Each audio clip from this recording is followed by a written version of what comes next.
আল হেলাল ছাড়ছে না নেইমার। সম্প্রতি এক সংবাদ মাধ্যমের কাছে তিনি জানিয়েছে এবারের আরেক বছর আল হেলালের সাথে চুক্তি আছে নেইমারের। সেই বছর আল হেলালের হয়ে তিনি ভালো একটি মৌসুম কাটানোর আভাস দিচ্ছেন এবং অনেকেই কথা তুলছে যে নেইমার আল হেলাল থেকে সান্তোসে যাবে।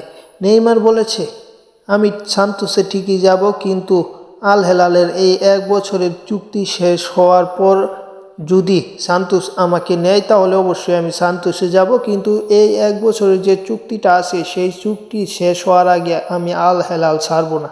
সব কিছু মিলিয়ে সৌদি ফুটবলের একটি সুখবরই বলা যায়, নেইমার আল হেলালে থাকছে। আগের যে মৌসুমটা গেছে সেই মৌসুমে নেইমার এখন পর্যন্ত 5টি ম্যাচ খেলেছে আল হেলালের হয়ে।